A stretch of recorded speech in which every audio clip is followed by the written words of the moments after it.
The music business is the intersection of art and commerce and is built around technological innovation and entrepreneurship. We are currently involved in a paradigm shift from the physical configuration to the digital format. And in the midst of this change, a lot of people have been saying that the music industry is dying. The music industry is dead. Well, I want to tell you that those rumors are greatly exaggerated. Now, while the recording industry sector of the music business has grown smaller, other areas like live performance has reached record growth. The increase in digital sales of both albums and singles, streaming, and even subscription services are growing as well. Now, this isn't the first time that people have said that the music industry is over. That's been said a number of times over the over 100-year history of the music industry as we know it. Noted astronomer and author Dr. Carl Sagan, the late Dr. Carl Sagan, said, "In order for you to understand your future, you must know your past." All right, so let's go back. Let's go back to the beginning of the music industry as we know it. Let's go back to the 1890s. In the 1890s, you had traveling shows, minstrel shows. Unfortunately, white people in blackface and many black people in blackface, singing songs that the public enjoyed. Was there a business around this other than a live performance? Yes, there was. What was that business? It was the sheet music business. Sheet music were selling like records sold in the 20th century. Sheet music was the product that was being sold other than live performances, a burgeoning business. You had entrepreneurs at that time. You had companies that started, Shapiro, Bernstein and Company. You had Mills Music. Companies that are still around today started as publishing companies, printing sheet music, which sold. At that time, you had middle-class families who had pianos in their parlors. So if they went to a minstrel show or a vaudeville show, a few days after, they'd go to the music store. And the only way for them to hear those great songs that they enjoyed a few nights before was to buy the sheet music and take it home and start playing the music and singing the songs. Great business for a 10, 15-year run, I'd say. But then you had the shock of a new product that came into existence shortly after the turn of the century. A new type of product, a new configuration of music, of songs. The piano roll. The first mechanical reproduction of a song. The piano roll was the first mechanical reproduction to become popular. The perforations in the paper enable the keys to go down right in time and you hear the same melodies of a song that you've heard. What was the reaction of the publishing companies at that time? Well, you can bet their reactions were, wait a minute, our business is over. Who's going to want to buy the sheet music and have to play the piano and sing the songs when they can hear the piano being played as a result of the piano roll? The music industry's over. Was it over? No. Congress got involved and amended the Copyright Act to ensure that the publishers of those compositions got paid a mechanical royalty each time one of those piano rolls was sold. Was the industry over? Did it hurt the print business? Not at all. The print business flourished even more and piano rolls flourished even more. An early entrepreneur in the recording industry was a man named Harry Pace.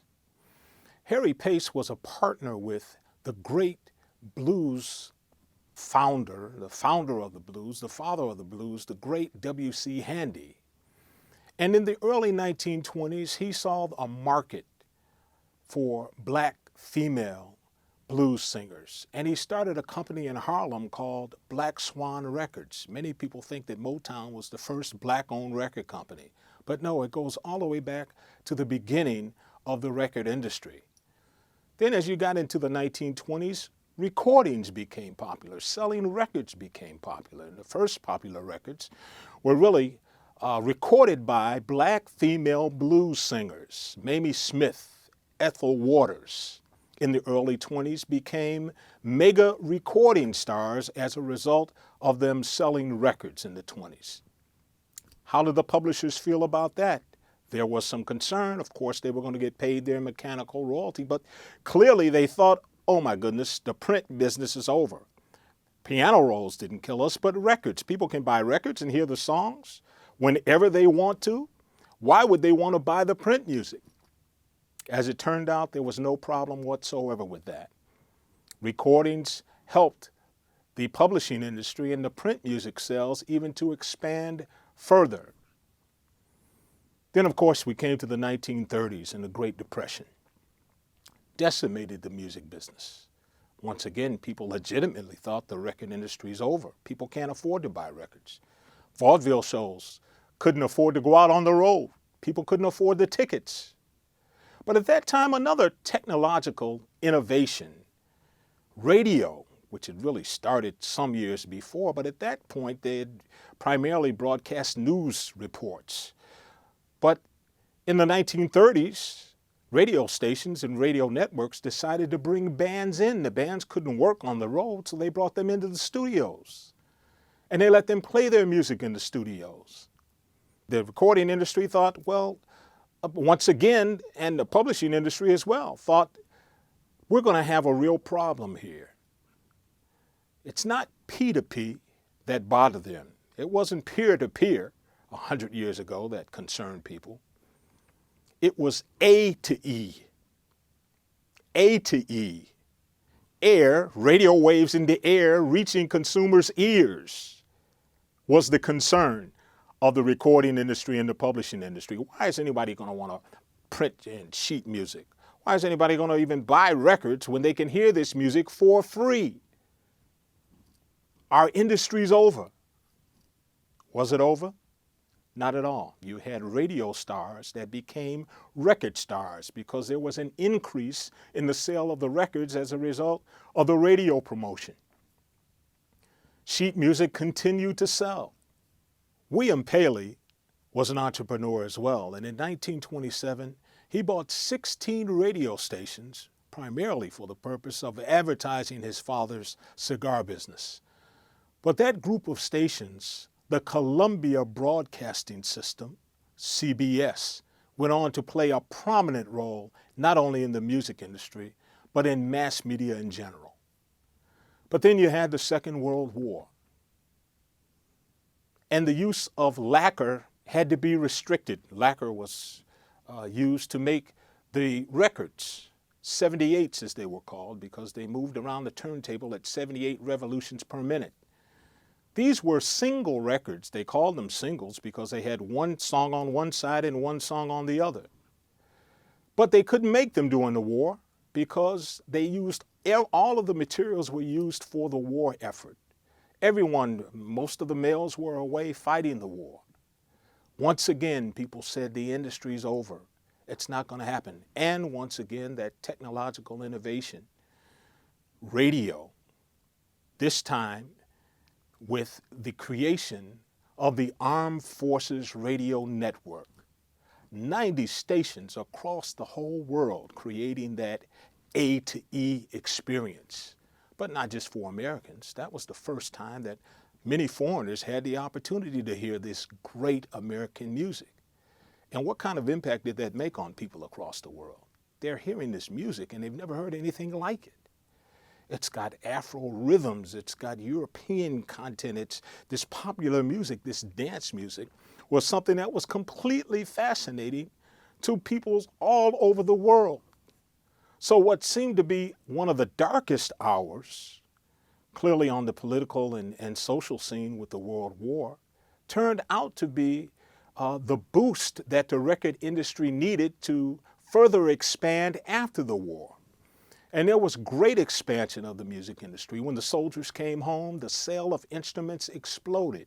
You can bet that there were soldiers in the European front that were in the ditches and doing their off time when they listened to the Armed Forces Radio Network, heard the great music of the Duke Ellington Band and Count Basie, and You can believe some of them possibly said, you know, if I make it out of this war alive, when I get home, I'm going to pick up a saxophone and blow it just like Lester Young. Yeah, I want to play like the Prez. And you can believe me, when they got home, that's exactly what they did. Instrument sales exploded. And you had an entrepreneur that came on the scene at that time in 1945 that saw a great opportunity. An entrepreneur that said, here's a need that needs to be filled. What is that need? Well, if these GIs come home from the war and they have the GI Bill, which was a government program that allowed the government to pay for the tuition for veterans to go to college or to advanced training of some sort, this entrepreneur said, I know a lot of these vets that are coming back really want to know how to play like Lester Young. They want to be a part of a big band. But the only undergraduate programs or college level programs, advanced programs for music were in conservatories that only taught classical music. This entrepreneur said, no, that's not what they want. I think they want to understand and be able to play in bands, big bands, jazz music. So he started in 1945, the Schillinger House, and I'm speaking of Lawrence Burke, the founder of Berklee College of Music. And you wonder, when I said the Schillinger House, that was the forerunner of Berklee College of Music. In the 50s, Lawrence Burke decided to name the college after his son, Lee Burke, Berklee. A great entrepreneurship story that led into the middle of the last century. Technical innovation and entrepreneurship were hallmarks of the music industry in the first half of the 20th century and will become even more significant in the second half.